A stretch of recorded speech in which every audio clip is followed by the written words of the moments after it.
OBD de trouble code description technique, communication perdue avec le module de capteur de gaz d'échappement. Qu'est-ce que ça veut dire?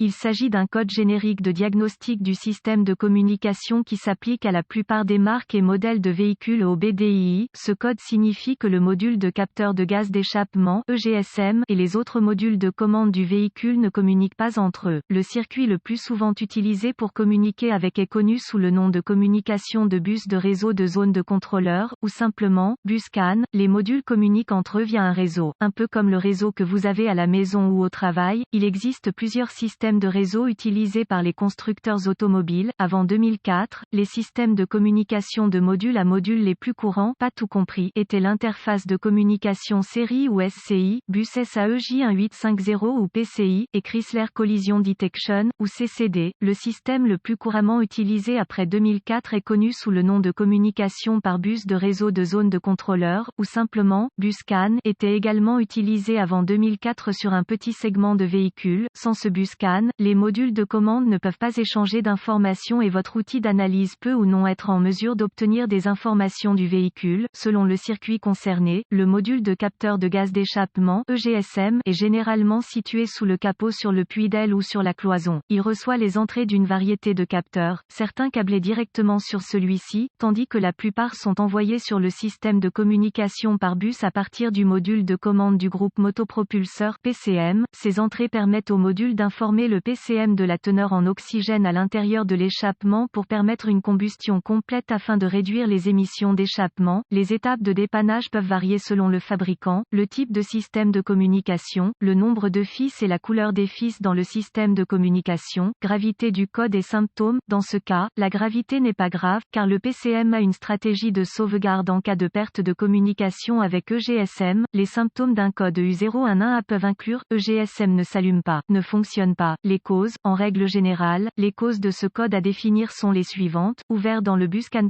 ou circuit, court-circuit à l'alimentation ou à la terre dans l'un des circuits du bus CAN, pas d'alimentation ou de mise à la terre au module EGSM, rarement, module de commande défectueux, procédure de diagnostic et de réparation. Un bon point de départ pour tous les diagnostics électriques est de vérifier les bulletins de service technique (BST) pour votre véhicule. Le problème que vous rencontrez est peut-être connu d'autres personnes sur le terrain. Un correctif connu a peut-être été proposé par le fabricant et peut vous faire économiser du temps et de l'argent lors du diagnostic. Il est supposé à ce stade qu'un lecteur de code est à votre disposition, car vous avez pu accéder au code jusqu'à présent. Vérifiez s'il existe d'autres codes d'erreur de diagnostic liés à la communication par bus ou à la batterie, allumage. Si tel est le cas, vous devez d'abord les diagnostiquer, car un diagnostic erroné peut survenir si vous diagnostiquez le code U011A avant que l'un des codes de base n'ait été diagnostiqué et réparé en profondeur. Si le seul code que vous obtenez des autres modules est le U011A, essayez d'accéder à l'EGSM. Si vous pouvez accéder au code à partir de l'EGSM, alors le code U011A est soit intermittent soit un code mémoire. En cas d'impossibilité d'accéder à l'EGSM, le code U011A que les autres modules définissent est actif et le problème est là maintenant. La défaillance la plus courante est un défaut de circuit qui provoque une perte d'alimentation ou de mise à la terre du module capteur de gaz d'échappement. Vérifiez tous les fusibles qui alimentent le module EGSM sur ce véhicule. Vérifiez tous les motifs de l'EGSM. Localisez l'emplacement des points de fixation au sol sur le véhicule et assurez-vous que ces connexions sont propres et serrées. Si vous le devez, retirez-les. Procurez-vous une petite brosse à poils métallique et une solution de bicarbonate de soude. Eau et nettoyez chacun. Le connecteur et l'endroit où il se connecte. Si des réparations ont été effectuées, effacez les codes de diagnostic de tous les modules qui ont défini le code en mémoire et voyez si vous pouvez maintenant communiquer avec le module EGSM. Si la communication est rétablie avec l'EGSM, les fusibles connexions étaient probablement votre problème.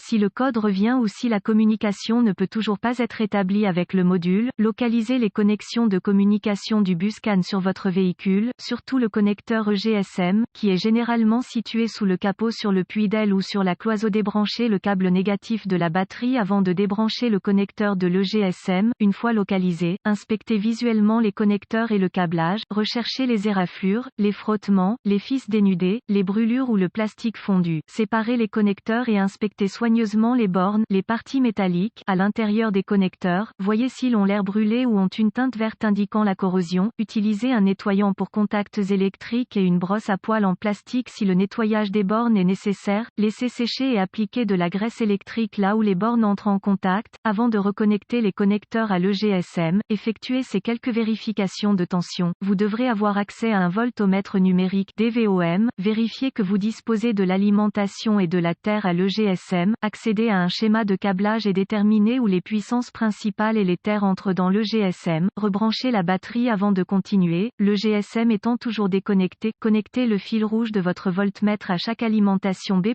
tension de la batterie, entrant dans le connecteur EGSM et le fil noir de votre voltmètre à une bonne mise à la terre, si vous n'êtes pas sûr, le négatif de la batterie fonctionne toujours, vous devriez voir une lecture de la tension de la batterie, vérifiez également que vous avez de bonnes raisons, accrochez le fil rouge de votre voltmètre au positif de la batterie B+, et le fil noir à chaque circuit de masse, encore une fois, vous devriez voir la tension de la batterie à chaque connexion, sinon, réparez le problème du circuit d'alimentation ou de mise à la terre, vérifiez ensuite les deux circuits de communication, localisez les circuits CAN-C+, ou HSCAN+, et CAN-C, ou HSCAN, avec le fil noir de votre voltmètre connecté à une bonne masse, connectez le fil rouge à CAN-C+, avec la clé allumée, le moteur éteint, vous devriez voir environ 2,6 volts et fluctuer légèrement, ensuite, connectez le fil rouge du voltmètre au circuit CAN-C, vous devriez voir environ 2,4 volts et fluctuer légèrement, d'autres fabricants affichent CAN-C à environ 0,5 volts et la clé fluctuante à l'arrêt du moteur, vérifiez les spécifications de votre fabricant, si tous les tests ont réussi et que la communication n'est toujours pas possible, ou si vous n'avez pas pu effacer le code d'erreur U011A, la seule chose qui reste à faire est de demander l'aide d'un diagnostiqueur automobile qualifié, car cela indiquerait un EGSM défaillant, la plupart de ces EGSM doivent être programmés ou calibrés en fonction du véhicule pour être installés correctement.